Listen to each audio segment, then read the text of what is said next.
بہت پیاری چیز، بہت پیاری۔ اللہ تعالیٰ فرماتا ہے یا ایھا الذین آمنوا انما الخمر والمیسر والانصاب والازلام رجس من عمل الشیطان۔ اس آیت کے اندر شراب کی حرمت ہے، یہ شراب کی حرمت پر یہ آیت ہے۔ اللہ تعالیٰ فرماتا ہے انما الخمر، بے شک شراب، والمیسر اور جوا،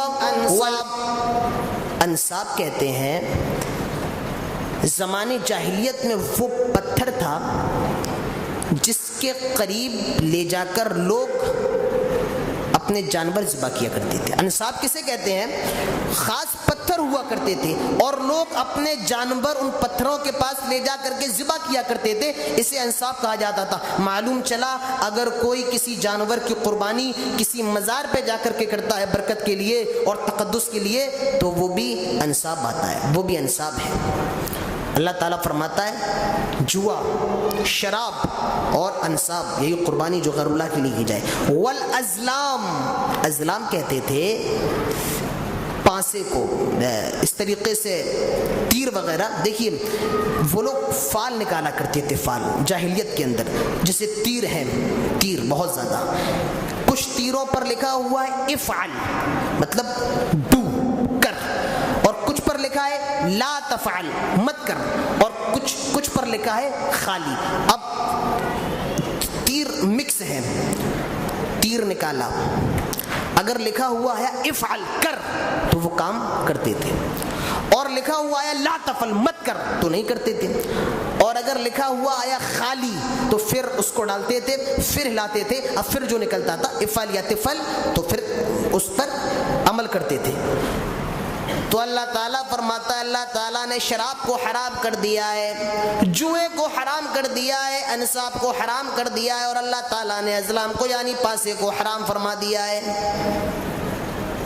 غور کیجیے، اللہ نے جوئے کا ذکر پہلے نہیں فرمایا، اللہ نے انصاب و ازلام کا ذکر پہلے نہیں فرمایا، اللہ نے سب سے پہلے شراب کا ذکر کیا ہے۔ اس کا مطلب یہ ہے شراب یہ بہت بڑا گناہ ہے، بہت زیادہ ڈینجر گناہ ہے، اور یہ شراب اتنا زیادہ ڈینجر گناہ ہے، اتنا زیادہ ڈینجر گناہ ہے، اس کا اندازہ آپ قرآن کی اسی آیت سے لگا سکتے ہیں، انما الخمر والمیسر والانصاب والازلام رجس من عمل الشیطان۔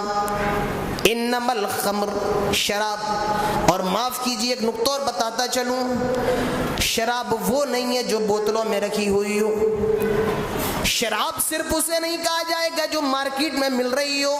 اللہ کے نبی شراب کے بارے میں فرماتے ہیں شراب کیا ہوتی ہے، صرف پینے والی چیز شراب نہیں ہوتی۔ اللہ کے نبی فرماتے ہیں کل مسکر خمر وکل مسکر حرام، ہر نشہ کرنے والی چیز شراب ہے، ہر نشہ کرنے والی چیز جس کے کھانے سے یا پینے سے نشہ ہے، کل مسکر خمر، ہر نشہ کرنے والی چیز شراب ہے، اور ہر شراب، ہر نشہ کرنے والی چیز اسلام کے اندر حرام ہے۔ لہٰذا کوئی اس کا مطلب صرف وہی شراب نہ نکالے جن جن چیزوں سے نشہ آتا ہے، اور جو جو چیزیں ذہن پر پردہ ڈال دیتی ہیں وہ ساری چیزیں شراب کے اندر داخل و شامل ہیں۔ شراب کیا ہے؟ جس جس چیز سے عقل پر پردہ پڑ جائے وہ سب شراب ہے۔ میسر کیا ہے؟ جس کے اندر ہار اور جیت ہو۔ آج گھوڑوں کی ریس لگ رہی ہے، اس نے اتنا لگا دیا، اس نے اتنا لگا دیا، یہ بھی میسر ہے۔ کار ریس ہو رہی ہے، یہ بھی میسر ہے۔ یہ ساری چیزیں میسر کے اندر آتی ہیں، ساری چیزیں۔ اور شراب جو اللہ نے حرام کی ہے وہ ایک بار میں حرام نہیں کی بلکہ اسٹیپ بائی اسٹیپ۔ اس سے یہ بھی معلوم چلا اگر کسی آدمی کو کسی گناہ سے روکنا ہے تو ایک دم مت روکیے، آہستہ آہستہ، درجہ بدرجہ، اسٹیپ بائی اسٹیپ۔ اب دیکھیے اللہ نے پہلے کیا کہا تھا، قل فیہما اثم کبیر ومنافع للناس واثمہما اکبر من نفعہما۔ آئے نبی فرما دیجئے شراب کے اندر فائدہ بھی ہے، نقصان بھی ہے، مگر نقصان زیادہ ہے اور فائدہ کم ہے۔ حرام نہیں کی گئی تھی اس وقت۔ پھر کچھ دنوں کے بعد اللہ تعالیٰ نے فرمایا لا تقربوا الصلاۃ وانتم سکارا، جب تم نشے کی حالت میں ہو تو نماز کے قریب نہ جاؤ۔ پہلے بتا دیا گیا شراب کے اندر بہت خرابی ہے، بعد میں کہا گیا نماز کے قریب نہ جاؤ، اور پھر یہ آیت لا کر شراب کے سارے دروازوں کو بند کر دیا۔ انما الخمر والمیسر والانصاب والازلام رجس من عمل الشیطان۔ جب قرآن کی آیت نازل ہوئی پورے مدینہ کے اندر شور ہو گیا کہ شراب حرام کر دی گئی ہے، اور جانتے ہیں مدینہ میں لوگ پانی سے زیادہ شراب پیا کرتے تھے۔ حضرت انس بیان فرماتے ہیں میرے گھر میں میرے ابو موجود تھے، ابو طلحہ انصاری موجود تھے، اور کچھ مہمان آئے ہوئے تھے، میں شراب پیش کر رہا تھا، لوگوں میں شراب بانٹ رہا تھا، لوگوں میں شراب تقسیم کر رہا تھا، میرے کانوں میں حکم ہوتا ہے، میرے کانوں میں آواز جاتی ہے، ایک اعلان کرنے والا اعلان کر رہا ہے، ایک قاصد یہ پیغام پہنچا رہا ہے کہ نبی کے اوپر وحی آ چکی ہے، شراب کے دروازوں کو بند کر دیا گیا ہے، شراب حرام ہو گئی ہے۔ حضرت انس بیان فرماتے ہیں ابھی لوگوں نے اپنے اس گلاسوں کو اپنے ہونٹوں سے لگایا تھا، جیسے ہی حکم سنتے ہیں وہ سارے گلاس پھینک دیے جاتے ہیں۔ حضرت ابو طلحہ فرماتے ہیں آئے انس شراب کے سارے مٹکوں کو توڑ دو اور اس کے جتنے برتن ہیں سارے برتنوں کو توڑ دو۔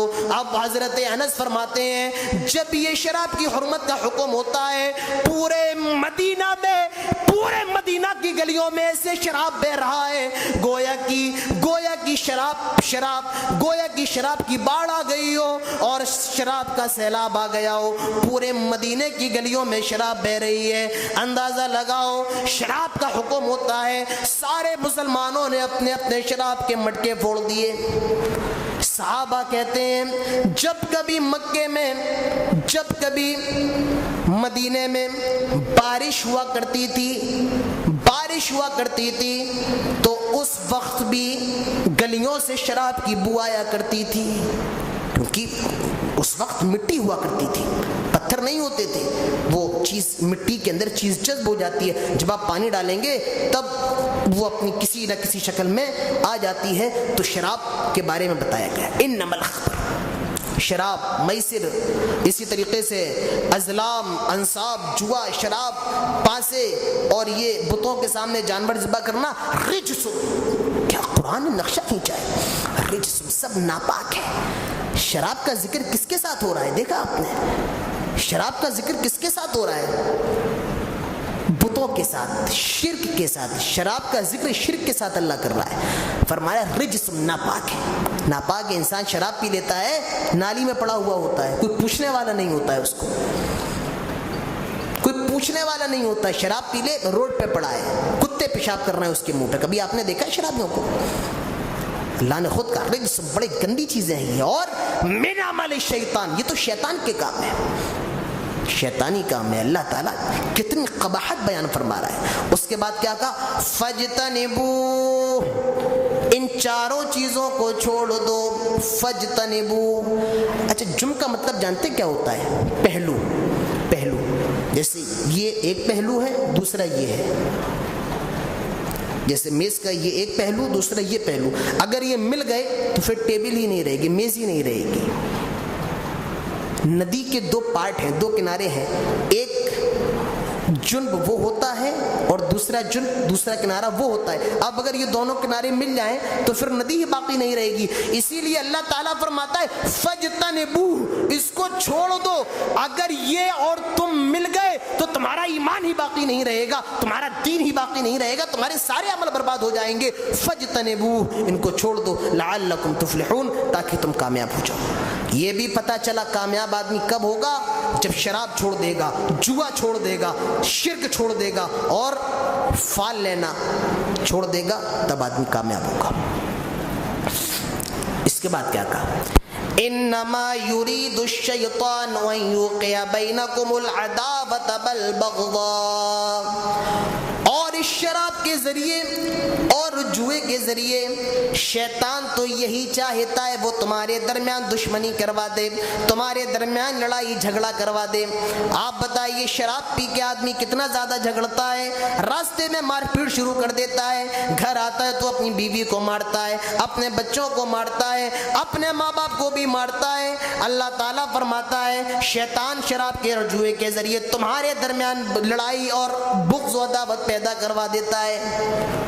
جوئے کے اندر لڑائی جھگڑے نہیں ہوتے ہیں، ارے وہیں شروع ہو جاتے ہیں جہاں جوا کھیلا جاتا ہے، ذرا سا تھوڑا معاملہ آڑا ٹیڑھا ہوا بس وہیں شروع، اور کبھی کبھی نوبت تو قتل تک آ جاتی ہے، مرڈر ہو جاتے ہیں۔ تو اللہ تعالیٰ فرماتا ہے کہ شراب اور جوئے کے ذریعے تمہارے درمیان عداوت اور بغض پیدا ہو جائے گا۔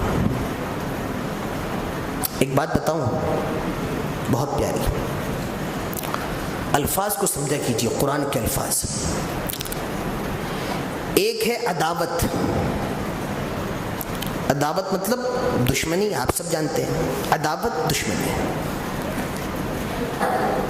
ایک ہے بغض، بغض مطلب حسد، کینہ، کپٹ، ٹھیک ہے۔ اور ایک ہے بغضہ، یہاں بغض نہیں ہے، معاف کیجیے گا، یہاں بغض نہیں ہے، بغضہ ہے۔ عداوت دشمنی، بغض حسد، ایک تیسری چیز ہے بغضہ۔ اب سمجھو ان تینوں کے درمیان فرق کیا ہے۔ عداوت دشمنی، دوستی ہوئی تو دشمنی ختم ہو گئی، ٹھیک ہے۔ بغض ہے، حسد ہے، حسد بغض ختم ہو جاتی ہے۔ ایک ہے بغضہ، دیکھیے بغضہ کے اندر جو عداوت اور جو حسد ہے وہ کبھی ختم نہیں ہوتی ہے۔ حسد کی کوئی نہ کوئی چنگاری حاسد کے دل کے اندر رہتی ہے۔ اللہ تعالیٰ فرماتا ہے تمہارے دلوں کے اندر ایسا کینہ، ایسا کپٹ اور ایسا حسد بھر دے گا جو مرتے دم تک ختم ہونے والا نہیں ہے۔ آپ نے دیکھا ہے دوست ہی دوست کی جان لیتا ہے، کیوں؟ پہلے کوئی مسئلہ ہوا، اس نے وہ چیز اپنے دل کے اندر رکھ لی اور بعد میں اس کا موقع ملتے ہی مرڈر کر دیا، اور بعد میں پتہ چلا یہ کوئی اور نہیں بلکہ دوست ہی تھا۔ تو اللہ تعالیٰ فرماتا ہے تمہارے درمیان بغض نہیں بغضہ پیدا کرنا چاہتا ہے یہ شیطان شراب کے ذریعے۔ تو اس شراب کو سمجھیے بڑی ڈینجر چیز ہے یہ۔ ایک واقعہ یاد آ رہا ہے ابن ابی دنیا کا، جی ہاں ابن ابی دنیا، وہ کہتے ہیں کہ ایک بہت بڑا عبادت گزار تھا، زاہد تھا۔ ایک عورت کی نگاہ اس پہ خراب ہو گئی، اس نے ایک لڑکی کو بھیجا، جاؤ فلاں عابد کو بلا کر لاؤ، کسی معاملے میں شہادت دلوانا ہے۔ اس عابد کو بلایا گیا، جیسے ہی وہ اس عورت کے گھر کے اندر آیا اس نے اپنے دروازے کو بند کر لیا اور کہا میرے ساتھ زنا کرو، میں تمہیں زنا کی دعوت دیتی ہوں۔ اس عابد نے انکار کر دیا، نہیں میں زنا نہیں کروں گا۔ کہنے لگی زنا کرنا پڑے گا، زنا تو کرنا پڑے گا، ورنہ اتنا یاد رکھو ابھی شور مچا دوں گی، سارے لوگ آئیں گے اور تمہاری زہد اور تمہارا تقوی یہیں دھرا کا دھرا رہ جائے گا، تمہیں میرے ساتھ زنا کرنا پڑے گا۔ اس عابد نے پھر انکار کر دیا، کہنے لگی ٹھیک ہے میں تمہیں 3 آپشن دیتی ہوں، میں تمہیں 3 آپشن دے رہی ہوں، ان تینوں میں سے ایک آپشن کو چننا پڑے گا۔ کہا 3 آپشن، 3 کون سے آپشن ہیں؟ کہنے لگی پہلی چیز تو یہ ہے میرے ساتھ زنا کرو، کہا وہ نہیں کروں گا۔ یہ چھوٹا بچہ اس کا قتل کرو، کہا یہ بھی نہیں کروں گا۔ یا یہ شراب ہے اس کو پیو۔ وہ زاہد وہ عابد کہتا ہے یہ شراب تو کم ہے، یہ شراب تو ان تمام گناہوں سے چھوٹی ہے، ٹھیک ہے میں اس کو پی جاتا ہوں۔ حضرت عثمان سے یہ روایت ہے، موقوفاً روایت ہے، اور ابن ابی دنیا اپنی کتاب کے اندر لے کر آئے ہیں۔ اس نے شراب پی لی، اور جب شراب پی چکا تو نشے کی حالت میں اس عورت سے بھی زنا کیا اور اس بچے کو بھی قتل کیا، اس عورت سے بھی زنا کیا اور اس بچے کو بھی قتل کیا۔ تو میرے پیارے ساتھیوں سوچئے کتنی ڈینجر چیز ہے یہ شراب، کتنی زیادہ خطرناک ہے۔